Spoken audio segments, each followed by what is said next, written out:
Hi, how's it going? My name is Charlie, and instead of showing you what I eat, today I'm going to talk a little bit about how I eat and get a little bit more into intuitive eating. Before we get started, I do want to make this very clear as I'm not a professional, I'm not a doctor, a dietitian. So if you're interested in intuitive eating, I definitely recommend talking to your doctor or someone in the healthcare field about it and what it pertains to you. Depending on your health needs, it might look a little bit differently, but I'm just going to talk about how I personally eat intuitively and what I call the Jackson method. For those of you who don't know, maybe you're new to my channel or you just stumbled across this video. Hi, I'm Charlie. I'm so happy you're here. I am recovering from an eating disorder. The Jackson that I previously mentioned is my boyfriend. I call it the Jackson method because I learned a lot about intuitive eating through Jackson, as well as the kids that I babysit, but I don't like to share their names online, so I sometimes use their names and call it the blank method, but I don't like to share their names to keep their privacy. I also learned a lot from Jackson, so I call it the Jackson method too. And basically it's the same thing as intuitive eating. It's just, what do I want to eat?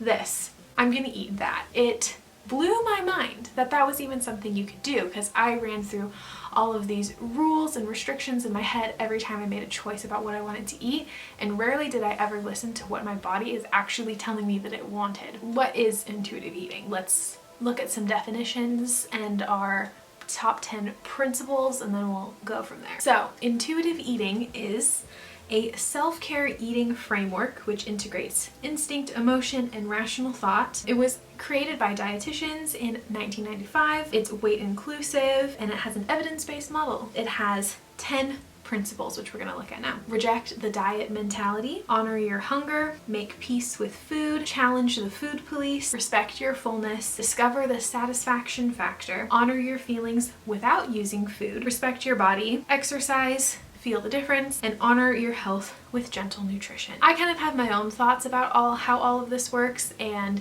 obviously everybody's body is different, so I'm just going to talk about kind of how I do things, and I'm going to leave a lot of resources in the description from actual dietitians if you want to see what their advice is. Oh my god, there's a baby deer. Hold up. There's a baby deer in my yard. I need to just a second. That was a brief intermission to look at the deer. Now we're back. Obviously, like I always say, take everything I say with a grain of salt and just know that I'm just talking about what I've been doing. Hopefully that you can learn something from this, and it's kind of the starting off point into researching intuitive eating for yourself. I think the main question I get about intuitive eating, especially on Instagram, is how do you actually do it? So I kind of want to show you a little example of how I eat intuitively. So to start eating intuitively, the first thing you have to ask yourself is, if I could have anything to eat right now, what would I eat? Out of all of the foods, you really have to think, what would I eat right now if I could have any food in the world? For example, let's say I want a bagel, because y'all know I love a good bagel. And the first question you want to ask is, do I have this item in the refrigerator? And if the answer is yes, then you eat it. And that's it. But obviously not every item is like this, and it gets a little trickier. So let's say, for example, one thing that I want is wine. Well, I've made a choice to be sober and not drink alcohol. So what is something that I can do that aligns with my choices, but also satisfies the craving that I have? Maybe by my body telling me that it wants wine, it's telling me that it needs the antioxidants from the fruit, or that I'm craving something grape flavored. So going for something like a fruit juice or a fruit soda that has the same flavor could satisfy my palate in the same way. And also with allergies, it gets a little tricky. So let's say, not like me, because I am not allergic to peanuts, but let's say you are allergic to peanuts and your body's telling you it wants a peanut butter and jelly sandwich. Even though it might be something that you really want, you probably shouldn't eat it because it's not a healthy choice for you because of your allergy. So substituting it for something like sunflower seed butter, if that's something that you can have, find a way that you can still satisfy the cravings for the fat and the protein in the peanut butter, or maybe you actually really want the jelly or the bread. Figure out what in the sandwich you really want and then give that to yourself, because that's what your body's craving. So something that I've been having a hard time with intuitive eating is knowing when to listen to exactly what my hunger cravings are and when to follow more of like a lower waste method. Let's say I had a burrito for dinner last night and there's leftovers in the fridge, but what I really want, and if I was listening completely to my body, would be a smoothie, and that's what I actually want. Well, maybe I'll have the burrito instead because I know that it's going to go bad and I can make that small change and sacrifice and have the smoothie another time, even though it's something that I want in the moment. Intuitive eating isn't 100% all of the time. I'm not going to eat the burrito if it sounds disgusting or repulsive to me, but if I'm okay with that switch, I'm going to make it because it's one that I can do to help the planet, which is part of my values, and it's not going to jeopardize my health. Okay, and for another scenario, let's say the one thing that you're craving is a bowl of ramen, the wonderful noodles and broth and veggies or whatever you like in your ramen, but you don't have ramen in the refrigerator and you don't have access to buying ramen right now. So what do? Well, what in the ramen sounds appealing to you? Is it something like the broth in a soup, or is it more like the noodles in spaghetti? And let's say you have the choices to make spaghetti or soup at home. Which are you going to choose? Is it the broth that sounds more satisfying to you? Is that going to solve that craving? Or is it more of the noodles and the spaghetti? That's something that you need to decide and really be honest and listen to what your body wants, and you can make a substitute at home. It's not about eating exactly what you want in every single moment. It's trying to figure out what in that thing you want is going to help your craving and your hunger. You might not have the access or the financial means to be able to eat exactly what you want in every moment, and it's just trying to figure out what does your body need and how can you give it to it in the most accessible way that you can.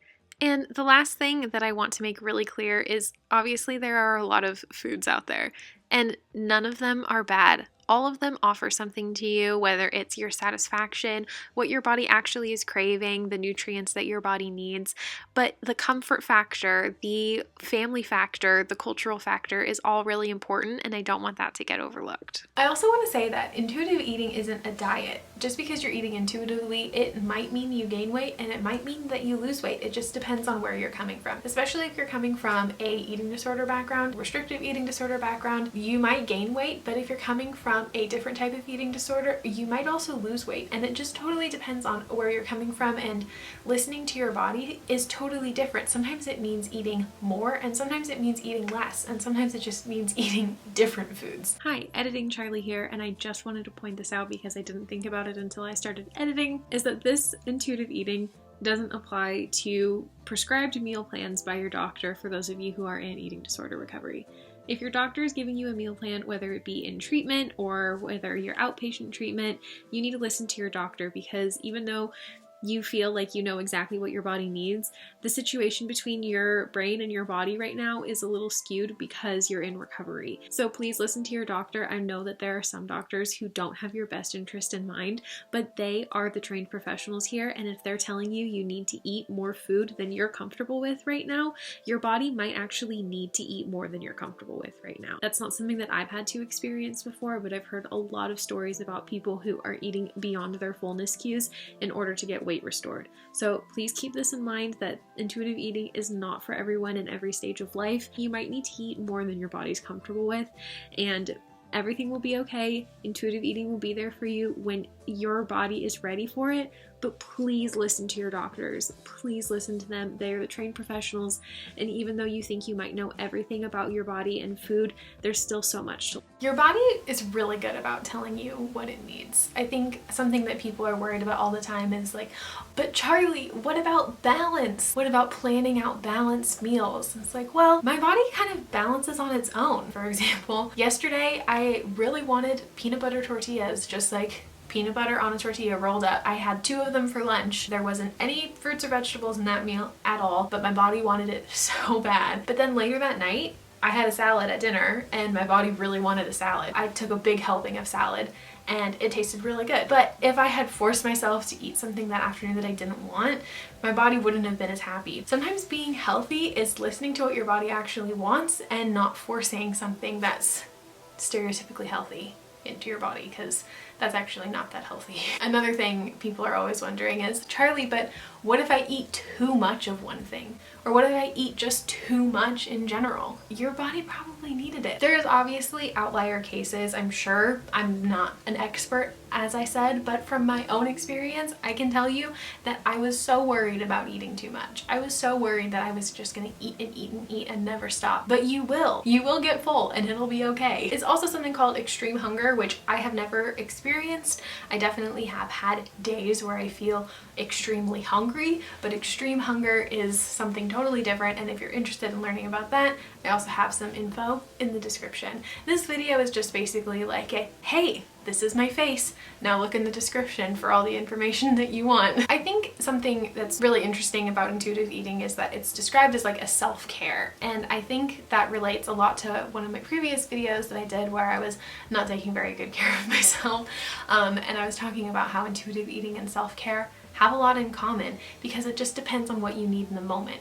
Some days I need to get out of bed and get showered and get dressed and have my entire day like planned out and rigid, and other days I need to stay in my pajamas for most of the day and not shower, not get ready, and maybe not get a lot done. And both of those days are totally valid, and I need both of them in my life. It's the same with intuitive eating. Some days I just want to eat a bunch of fried things, and some days I don't, and that's okay. I also apply intuitive eating to exercise because I really hate exercise, and I really hated the exercises that I used to force myself to do, and things like running and ab workouts. I hated them so much, so I started doing exercises that felt good to me. Going on walks. I really love going on walks. Even just like some light stretching feels so good to me, and I only work out when my body wants me to, and right now it's just a lot less because I don't have as regular access to parks, which is where I like to hike, so I've just been walking around my neighborhood whenever it feels good, but I don't even go every week because some weeks I just don't want to, and that's okay. The main thing that I want you to take away from this is that your body really will tell you exactly what you need. That's also important to point out is there are things that are out of your control when it comes to what you eat. Things like allergies and food sensitivities, maybe things like religious practices that are keeping you from eating certain foods, or it could be something else like economic status that's keeping you from eating something. Definitely want to acknowledge those things. Everybody's pool of options is going to be different. You can still eat intuitively and still not eat certain foods. Like for me, I don't drink alcohol, and that's just a choice that I made for myself, but I'm still eating intuitively. Even if when I'm asking myself if I could have anything right now, what would I want?